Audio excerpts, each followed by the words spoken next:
बिस्मिल्लाहिर्रहमानिर्रहीम। दोस्तों, आज मैं बानो आपा का मशहूर ज़माना नावल है राजा गिद्ध, वो आपको पढ़ के सुनाऊंगी। एक एपिसोड में तो ये मुकम्मल नहीं हो सकता। उम्मीद है कि इसकी कई सौ एपिसोड्स चलेंगी। लेकिन किताब को दोस्तों पढ़ने से ज़्यादा सुनना ज़्यादा आसान है। हैंड्स फ्री लगा के कोई भी काम करते हुए, रात को सोते हुए आप आराम से सुन सकते हैं। तो चलिए इसको शुरू करती हूँ। ये तीसरे पीरियड का वाक़या है। एमए की सारी क्लास हाजिर थी। लड़कियां हमसे अगली कतार में बैठी थीं। इन चोलिस्तानी हरनियों में वो सबसे आखिरी थी। अक्टूबर का दिन था।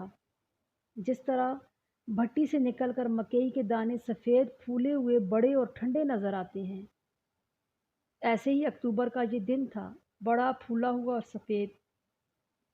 इससे पहले के तमाम दिन भट्टी दीदा गरम थे, लेकिन ये दिन सफ़ेद सफ़ेद धूप में कुछ फूला फूला बड़ा बड़ा नज़र आता था। कुछ दिनों में ये सलाहियत होती है कि वो घड़ियों के ताबे नहीं रहते, अपनी गुंजाइश और समाई के मुताबिक गुजरते हैं। प्रोफेसर सुहेल ने नई कार जैसी उस लड़की की तरफ नज़रें उठाकर देखा। अपना तारुफ कराइए।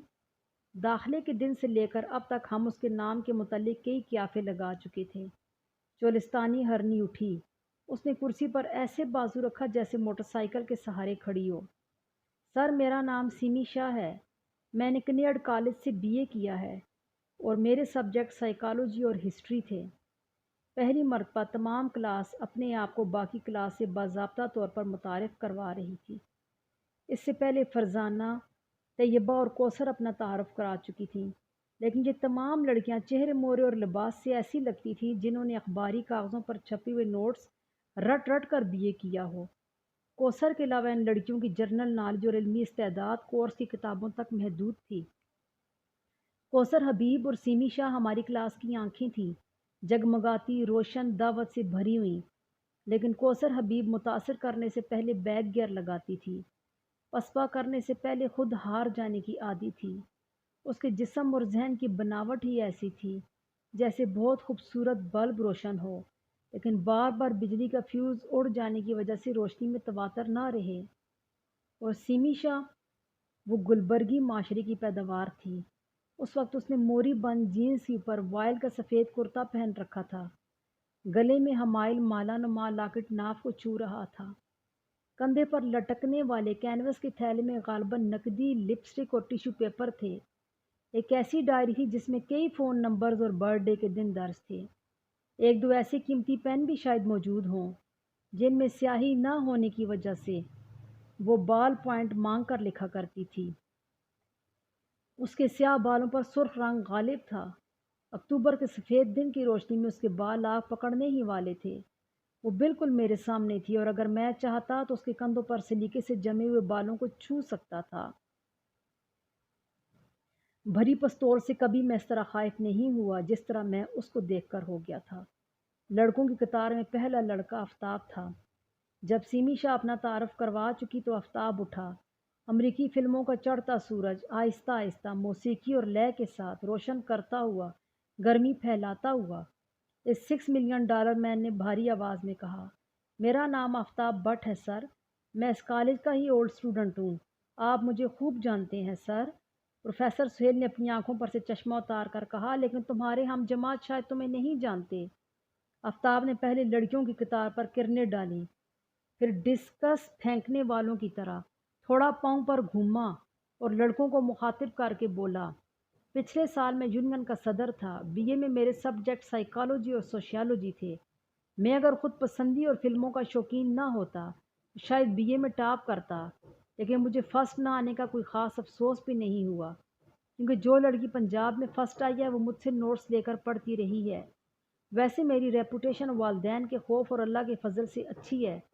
सारी क्लास हंसती। लड़कों में से किसी दिलजले ने नारा लगाया, मियाँ मिट्ठू, मियाँ मिट्ठू। सारी क्लास हंसती। तारुफ जारी रहा। 5 लड़कियां और 15 लड़के जब तारुफ करवा चुके तो फ़िज़ा हालात ज़िंदगी और नामों से बोझल हो चुकी थी। शायद उसके बाद क्लास ख़त्म हो जाती और जमाइयाँ शुरू हो जाती। लेकिन उसके बाद डॉक्टर सुहेल ने मेज़ पर से चाक उठाया, ब्लैक बोर्ड पर एक बड़ा सा सर, बड़ी बड़ी मूंछें, छोटे धड़ और बड़े बड़े बूटों वाला एक कॉमिक फिगर बनाया। پھر اس کی آنکھوں پر چکور فریم کی اینک پہنائی، فریاد کے انداز میں پھیلے ہوئے بازو کھینچے اور نیچے لکھا، it is me doctor Sohail, میں آپ کو سوشیالوجی پڑھاؤں گا۔ بلیک بورڈ پر تصویر بنانے والا پروفیسر ہم سے بمشکل 5-6 سال بڑا تھا، لیکن کہیں اس کے پاس ایک ایسا ہنٹر موجود تھا جو شیروں کو سدھارنے والے استعمال کرتے ہیں۔ اسے کبھی کورس پڑھانا نہ آیا، لیکن وہ ذہنوں کا جوڈو کھیلنا جانتا تھا۔ نظریاتی کشتی کرانا اس کا محبوب مشغلہ تھا۔ اپنے شاگردوں کی کھوپڑیاں کھولنا اور خالی پا کر انہیں جوں کی توں بند کر دینا اسے جی جان سے پسند تھا۔ سلی ہوئی زبانیں آزاد کروانے، طوطے کی طرح باتیں کرانا اور ریڈیو کی مسلسل زبان بولنے والوں کو چپ کرانے کا فن بھی صرف اسی کو ہی آتا تھا۔ خوب آزادی برتتا اور ہر طرح کی آزادی دیتا، کوئی بات کبھی اسے شاک نہ کر سکی۔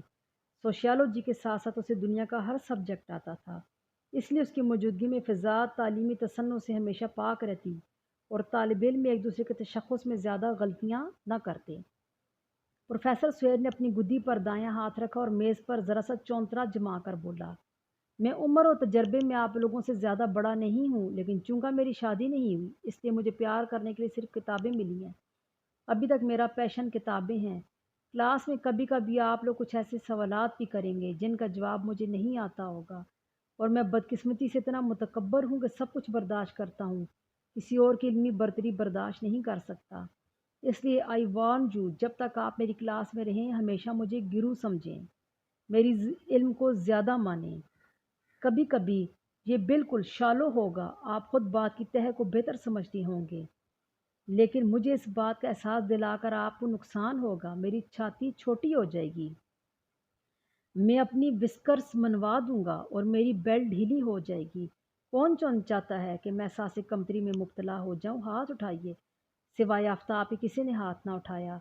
بھلا مسٹر آفتاب، آپ کیوں چاہتے ہیں کہ میں احساس کمتری میں مبتلا ہوں؟ آفتاب نیزی کی طرح سیدھا کھڑا ہو گیا۔ سر، اس لیے کہ آپ پہلے سے احساس کمتری میں مبتلا ہیں، ہمارے جان چاہنے سے کچھ نہیں ہوتا۔ کہکوں میں سب سے بڑا اونچا کہکا پروفیسر سہیل کا تھا۔ اب کمرے میں تسلیس بن گئی۔ لڑکیوں کی قطار کے آخر میں سیمی شاہ، لڑکوں کی ٹکڑی کے سرے پر آفتاب بٹ اور ان دونوں کے نقطہ اتصال پر پروفیسر سہیل۔ گفتگو ان تینوں کے درمیان جاندار سرکٹ کی طرح چلنے لگی۔ ہنسی کے ختم ہونے پر پروفیسر سہیل پھر گویا ہوئے، میرے پاس فی الحال موٹر سائیکل ہے، کسی لڑکے کو ضروری کام ہو تو وہ مجھ سے چابی مانگ سکتا ہے، لیکن جو وعدے کے مطابق موٹر سائیکل واپس نہیں کرے گا وہ دوبارہ اپنے اس حق کا استعمال نہیں کر سکتا۔ اگر کوئی لڑکی بس سٹاپ پر کھڑی اور ہاتھ دے کر مجھے روکے میں اسے لفٹ دوں گا، لیکن اگر وہ مجھے موٹر سائیکل موڑنے کو کہے گی تو میں اسے اتار دوں گا۔ اب آپ سب کچھ مجھے بتا سکتے ہیں کہ آپ کے پاس کیا ہے جو آپ دوسروں کے ساتھ شیئر کر سکتے ہیں اور کس حد تک؟ پین، ایک طرف سے آواز آئی۔ سائیکل کبھی کبھی، ٹیشو پیپر ہمیشہ، نوٹس امتحان کے بعد، لپسٹک سیمی شاہ بولی۔ فلائنگ کس، آفتاب نے جواب دیا۔ Good, very good. مجھے پتہ چلا کہ ہماری سوشیالوجی کی کلاس کا GNB کافی ہے اور ہم اس پر اعتماد کر کے آسانی سے آگے چل سکتے ہیں۔ بائی دا وے، کیا آپ لوگ کچھ سمجھتے ہیں کہ فرد اور معاشرے کا آپس میں کیا تعلق ہے؟ فرد کی آزادی بڑی ضروری چیز ہے، لیکن کیا کبھی یہ ممکن ہوگا کہ معاشرہ بھی اپنی تمام تر ذمہ داریوں سے آزاد ہو جائے اور پھر بھی قائم رہے؟ اب پروفیسر کی شکل بوڑھی ہوگی، اپنے پرانے موٹر سائیکل جتنی۔ ہمیں معلوم بھی نہ ہو سکا کہ لیکچر شروع ہو گیا۔ پروفیسر سہیل بڑی چابک دستی سے فرد اور معاشرے کے باہمی ربط کو زیر بحث لا رہا تھا، لیکن کچھ ایسے باری باری گیند ہم سب کے کورٹ میں پہنچتا کہ ہم اپنی پوری ذہنی توجہ کے ساتھ اسے پروفیسر کے کورٹ میں لوٹا دیتے۔ دیکھتے دیکھتے چہرے تمتمانے لگے، آوازیں تیکھی ہو گئیں، ہاتھ ہوا میں چلنے لگے۔ لڑکیاں جو نمازیں نیند کر بیٹھی ہوئی تھیں سوئے کے ساتھ برف توڑتی نظر آنے لگیں۔ بات فرد اور معاشرے سے ہو کر اب دور جا نکلی تھی اور ہم Sweden, Thailand, Mexico, Uganda کے مختلف معاشروں کا تقابل کرتے کرتے کبھی فرد کی محرومی کے متعلق سوچ رہے تھے اور کبھی معاشرے کی بے چارگی پر افسوس کر رہے تھے۔ پھر سیمی شاہ اٹھی اور بولی، سر، آپ کا کیا خیال ہے؟ اگر معاشرہ آئیڈیل ہو تو پھر کیا کوئی فرد خودکشی بھی کر سکتا ہے؟